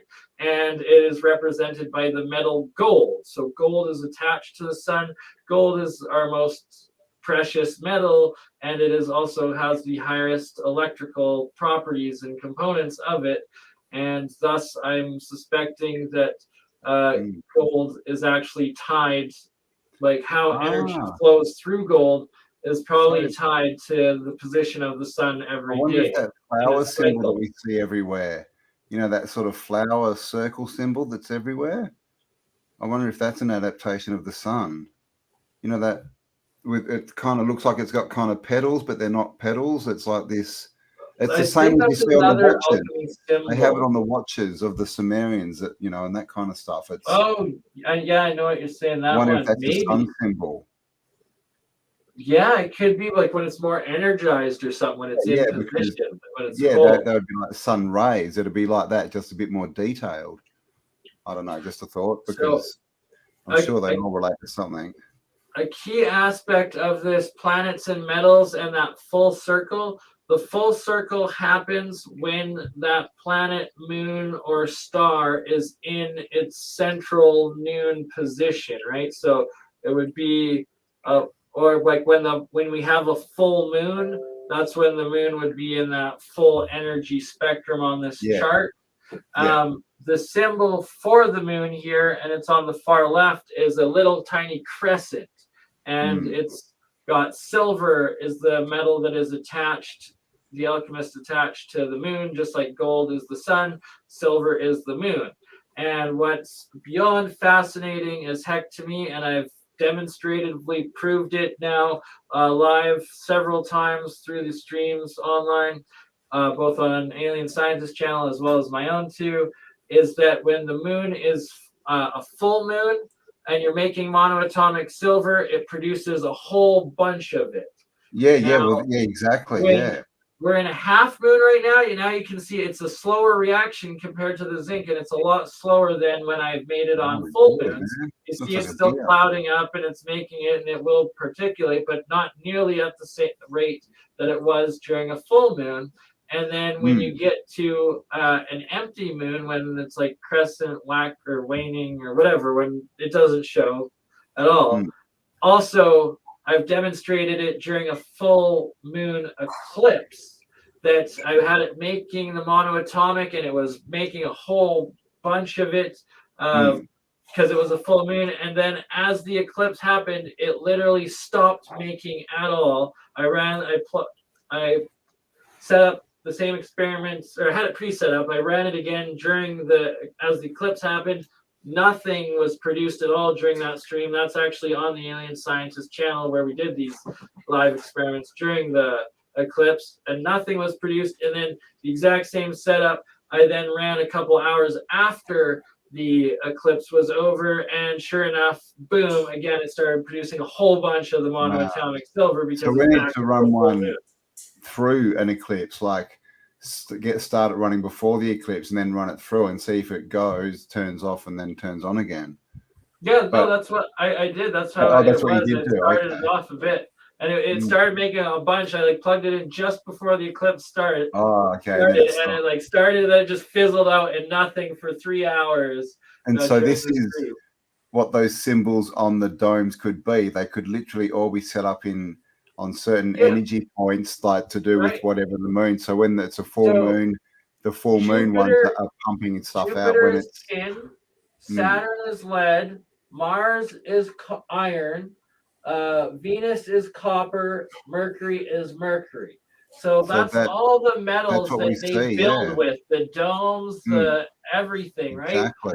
And that's why you're seeing those symbols, and are they pulling energies out of those specific domes, those resonators, those capacitors, when the heavenly bodies that represent those elements are in their position, in their full amounts, or in their occulting empty amounts, and then there's no energies, and they're able to drain it. And this actually adds a whole level of possible validity to astrology. It's the plasma coming from these wandering planet, these wandering stars, these planets and heavenly bodies. Is that literally like they're giving the frequency right, so that when that's a frequency, it will produce more gold if it's the sun, on a equinox or whatever, if it's the moon on a full moon. So it could be a whole thing. And the other thing I want to mention is looking at that Mercury symbol. That dude's clearly got horns, right? Do you think that's what the horn symbolism could be? No, what I think it is representing is that's like a waxed or waned moon or a planet or whatnot when it's on its outermost of the cycle, and that the direction of the force is up, because they also have some with it going down and then also like sideways and stuff. And you see here Jupiter and Saturn, how it's across, and then you have the crescent up like that on one end, and then on the other it's at the bottom and going the opposite way. I theorize it's showing the direction of the forces by which way it's opening up to, as well as if it's a negative force or a positive force, depending. That cross is a chart of the position of where it's going around in it. So it's literally graphs, these energy graphs. All these planets could have different vector graph symbol of the positions of these bodies, these energies, and where they are, and then how they interact with each other. Is it energy up? Is it energy down? Is it in a negative, a positive? Like it. Wow. Yeah. All right. Well, let's save that. We'll have to go into that into detail. There's a lot in there to sort of get the concept across. But 100%. But in the sentence, it's basically, do these symbols represent planets that they're somehow attached or connected to on an energetic level? So there we go, guys. You all know how to make your own monoatomic silver now. So obviously and gold and colloidal. So you can watch this again, and obviously any questions you can contact Bernie. But whatever you do, if it turns out blue, throw it away in a safe manner, sealed manner, because it's become poisonous essentially, or at least don't touch it, don't ingest it. It will cause heavy metal poisoning. Same with the red, and you don't want to be dead. Diatomic, not just because it's two particles, but because you will die. And don't touch red. Plants. It'll make you dead. It's all for plants, guys. This is a plant show. This is to be consumed by your plants and not by yourself, if you know what I mean. But definitely, any questions, ask, before you just try and take a chance. But And 9 if you don't know washes, what you're doing, pure gold, don't pure touch it silver. at all because it's very poisonous and Mm. risky and dangerous to an uncontrolled environments. And there's a It question is. up: is this something from Keshi's work? Absolutely. It's Keshi advanced alchemy, but it does organization. include a lot of Keshi technology and knowledge. I've Yeah. been studying under him for a good decade now. So keshiorganization.org and rexresearch.com. You'll be able to find lots more information. And of course, Bernie's channel, The Crypto Alchemist, and Burn Eye Mind's Eye. Is that the other one? Is that the one that your clone runs? Yes, sir. My monetized smaller channel is Burn Eye Minds Third Eye Science Guy. I'm posting the link for that right now in the live chat. And then my second is Crypto Alchemist. I'll post that after. And then I will post Cambell's. And then I will post Paul's. And then we will call her a day. All right. And yes, Eric, whatever you do, people, do not unalive yourself. Too much of that going on already. We don't want to help that foul chi guy. Were there some guys that went blue from drinking monatomic silver? Colloidal silver in America. Diatomic. Exactly. You got it. It's diatomic. This blue silver, right? That's what they're doing. It's since it's not monoatomic, it's diatomic, and then it's small enough that it's able to absorb through your pores, but it's big enough that it actually attaches onto the cells and collects and accumulates into that heavy metal accumulation and poisoning. And that's the big difference between it and the essentials. And yeah, you will turn blue if you're taking it wrong, if you're taking the diatomic particles and not the pure plasma. Unalive, or did he survive? No, many die. If you turn blue, you're well into heavy metal poisoning, and you don't have. Time for another poem. If you go blue, you're pretty much through. Thank you very much. Right? Mate, you need to be a rapper. You need some gold chains, some baggy clothes, and you're all right. A hat, a backwards hat, sideways hat. All right, I'm into it. I'll have to change my name to Autodidact Tune.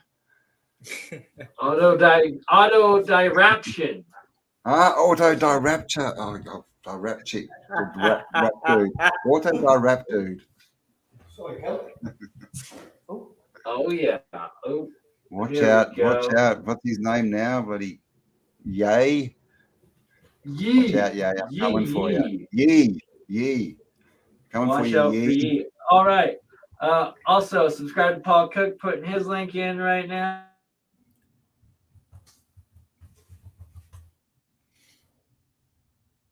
Oh, that's interesting. That's how you get golden eggs. The goose that laid the golden eggs. Interesting. Do you know about, I just want to jump in quickly. Have you heard about eggs being laid when lightning strikes? No, I think I've probably seen it in a cartoon or two, but no. Yeah, it leaves some sort of mineral crystal stuff. People go searching for the eggs. Really? Yeah, check it out, man. So they search for them just if it's a random occurrence, or does the lightning actually make some chickens lay eggs? Well, the guy that told me this was a guy from Africa, and he was in the church, and I just popped in there to see if the organ was in there, and then having a conversation with him for about half hour about this stuff, because he was going, you know about eggs, do you, coming from the lightning? And I was like, what are you on about, mate? What? I thought I'll have a listen and see what you've got to say, because he was actually a retired pilot, just working in the church. Yeah. Wow. Yeah, man. And he was like, so basically there's people in Africa that go around waiting for lightning to strike and then go into that place and then collecting the eggs because they're worth money. And I don't mean eggs like... so it's more eggs that they can already be in the nest, and it's when the charge comes, it affects them. I don't mean eggs as in like with animals in it. I mean eggs with like minerals in it. Oh, you have to check it out. You'll have to check it out, man. It's really interesting. Okay. It's not like an egg you can crack. It's more like when you smash it, it's like a crystal inside. Yeah, like thunder eggs and stuff. Wow, okay. Yeah, well, there you go. Thunder eggs. I didn't even know about that. Yeah. Well, and that's an interesting name, right? If they're created by lightning. Yeah, I'll see if I can get it up. Thunder eggs. Heck yeah, that'd be an awesome way to end the stream. Yeah, they're quite expensive, you know. Yeah, look, yeah, I've got like, if I can share my screen quick. Yeah. I'll do this quick, right? Thunder eggs. I won't go into too much. I'll just show you. These are thunder eggs.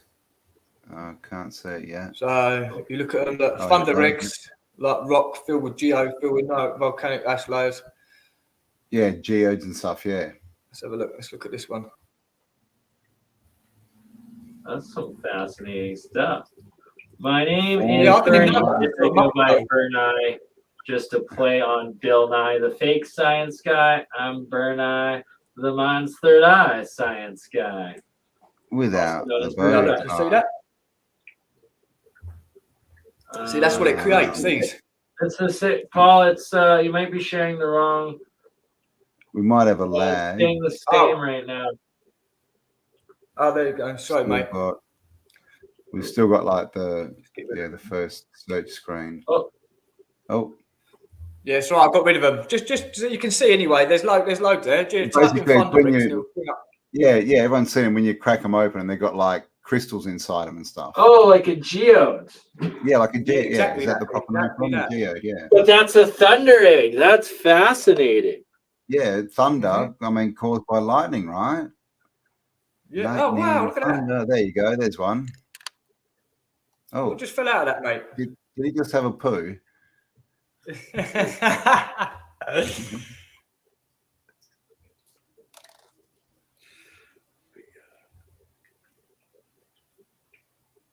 So there you go. That's a geode or a thunder egg.